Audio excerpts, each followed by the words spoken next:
faisons officier de l'Ordre des Arts et Lettres.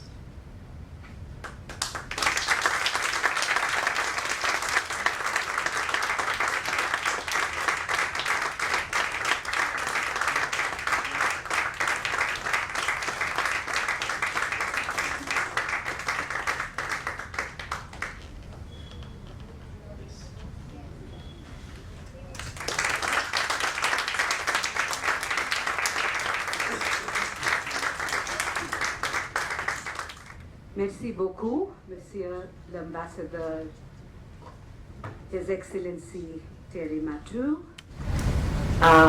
Welcome, His Excellency, the Ambassador of France to India, and Cécile Matou, aujourd'hui. Welcome pour mes amis et mon famille ici. Si revers un peu est dangereux, le remède n'est pas de rêver moins, mais de rêver plus, de rêver tout le temps. From one of my favorite writers, Marcel Proust. Les prix sont spéciaux et certains le sont plus que d'autres.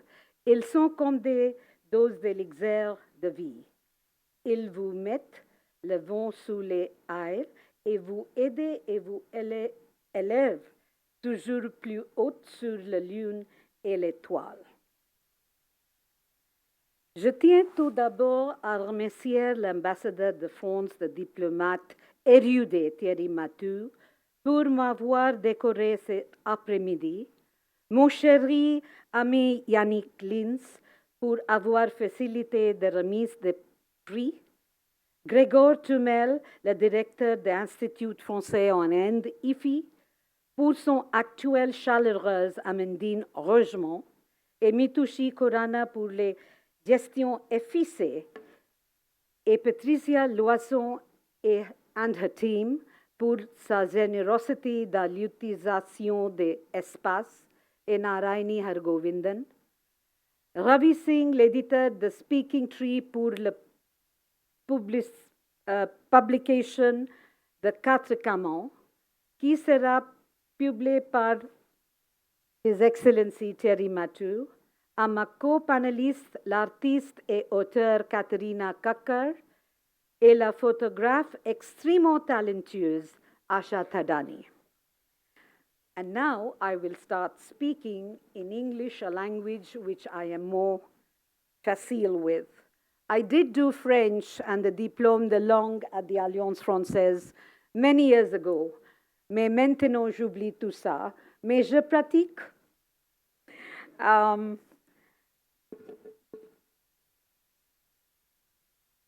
It was more than a quarter century ago that my love affair with France started. In 2000, when I was doing my postdoctoral studies at the Goldsmiths College, University of London, under the aegis of the Charles Wallace India Trust, I got an email from Philippe Bruguière, a French musicologist who played the bean, the classical Indian string instrument. He smoked beeries, cycled all over Paris, and contacted me via email, a service which had just about started. He had seen my book, Folk Music and Musical Instruments of Punjab, from mustard fields to disco lights, at the V&A bookshop in London, and was quite enraptured. And I'm so happy to have my friend Bipin Shah here, who had published the book, put it in the bookshop at the V&A, and my journey started. Philippe, along with Joseph Bohr, was co-curating an unusual exhibition, Gloire de Prince, Louange de Dieu, Glory of the Princes, Praise of the Gods, the legacy of Hindustani classical music from the 14th century of the Christian era to the 20th century at the Cité de la Musique, a French museum located on the outskirts of Paris at Villette.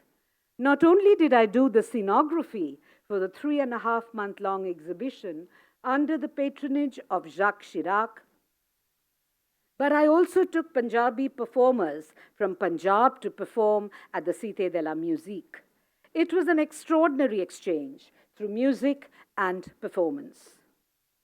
Later, as an art historian teaching at Punjab University, Chandigarh, ever since I got married to my wonderfully supportive, brilliant husband, Mukul Joshi, who's always fashionably late at all my important events. Thank God he's here in time today.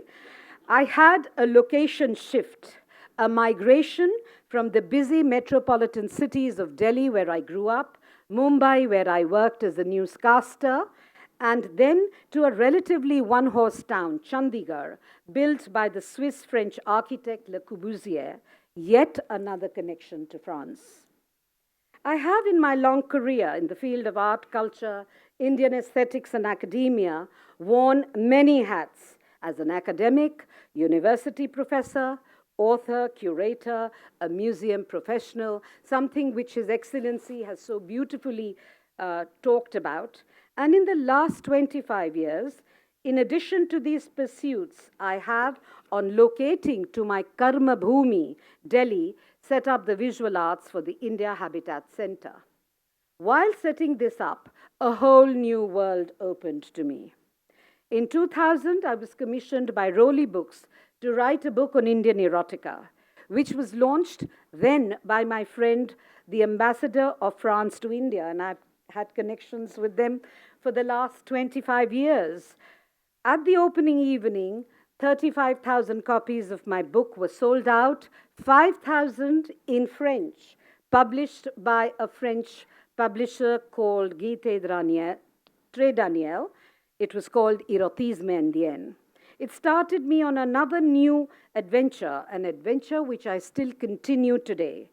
Albert Michel last year published in the Yoga of Encyclopedia an important text on yoga and Kama Sutra, which led to the seeds of putting the 4 Kama books by my friend Ravi Singh together. And in 2014, I curated this bold and beautiful exhibition in the City of Love called The Spiritual and the Erotic, the Kama Sutra, for 4 months at the Pinakothèque de Paris from October 2014 to January 2015, to a fantastic critical acclaim with 225 works from India and abroad and a sold-out album in English. The in-depth catalogue of 204 pages, you'll see it downstairs, was part of the exhibition. The insightful catalogue, made with the collaboration of various writers, Ben Grant, Sudhir Kakkar, his wife Katrina is here, and I'm so happy to have her here on my panel, Amina Taha Hussein Okada at the Guimet, and I'm so glad to have the president of the Guimet here, Johannes Belt of the Rietberg, Johannes Matteler, a French collector. Actually, he's a urologist, but has the largest collection of phallic art, and the French critic Lucie Irigaray. In my many readings and subsequent interpretations of the Kama Sutra, I used to dip into another French connection, Alain Danilou. The Romanian academic and author, a renowned Sanskrit scholar, Mircea Eliade, is yet another connection to France with me. Because of Mircea's felicity with the French language, his writings have informed me about the part of my ongoing research in the area of Indian art and philosophy. As the ambassador has already explained to you, and I'm not going to repeat that, with the Biennale in Bihar, I had invited 2 very interesting, very powerful women from France, thanks to the facilitation of the IFI and my friend Emmanuel. We had Hala Varde, the architect who came, who was also part of the museum in Abu Dhabi, and Yannick Lintz, the president of the Guimet, the National Museum of Asian Arts in Paris. The journey with Yannick started almost 2 years ago, and we are continuing. And we are hoping to have the Guimet in Bihar and the Bihar Museum at the Guimet. And last year, I spent a pleasurable day in Khajuraho and Orcha, where I was the expert for 2 episodes for Arte, a Franco-German TV channel, one on Khajuraho and the other on the paintings of Orcha. I have the links here, and hopefully we will see some images from that which the channel has very graciously loaned me today to show downstairs as the lunch proceeds. They were streamed on the channel, and in fact, today, the desserts have some food ingredients which are mentioned in the Kama Sutra, from figs and honey to aphrodisiacs like saffron to mouth-watering fresheners like the pan for you to relish.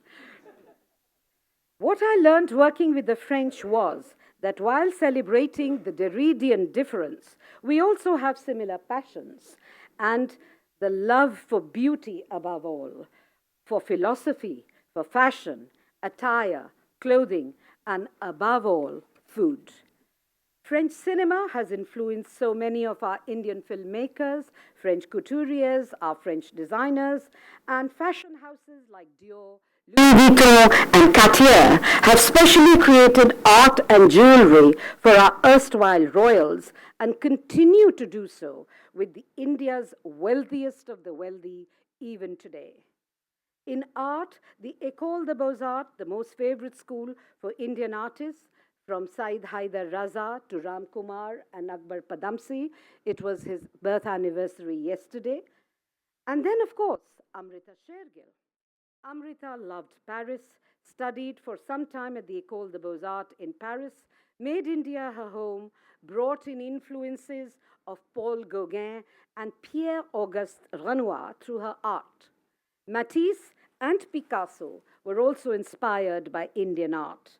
And the French writer Jean-Claude Carrière collaborated with the British playwright Peter Brooks, who made France his home since 1970, and Malika Sarabhai, partner of Bipin Shah, was very much part of this production. The Mahabharata and the Bhagavad Gita are two favorite texts that intrigue the French. Romain Rolland, André Malraux, André Gide were as much influenced by India as many of our authors are by Jean-Paul Sartre to Proust, to name a few.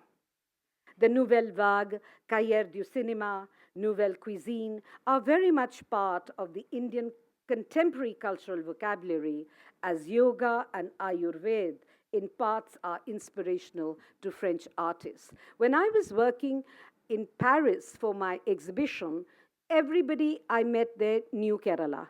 Everybody had gone for Ayurvedic treatment to Kerala and made me feel very good. And my continuations with France have been constant and continuous, collaborating with the French Institute in India, the Alliance Française in Delhi. My daughter, Dr. Mandakini Devi's first solo in November 2024 was at Alliance Française. It was an absolute sellout. So you see, France has enriched my family and my life in many ways. I'm just going to take 2 minutes to contextualize my life's work.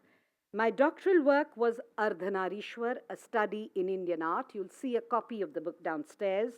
It was this work which set the foundation of the tour de force that guides me even today. Ardhanarishwar is a concept that is inherent in global cultures, literally meaning the Lord who is half woman. The concept is prevalent not just in primitive cultures, but also temporarily and spatially across most cultures. A contemporary example of this is the Oscar-winning film Emile Perez. The launch of the book, The Karma Quartet, and the set of 6 photographs by the photographer Sumiko Murugai Nanda, to the film From the Earth to the Sky on the Rathwa tribes of Gujarat by Dr. Mandakini Devi, are all related to the theme of desire, which we will talk about, and you will see all the work downstairs.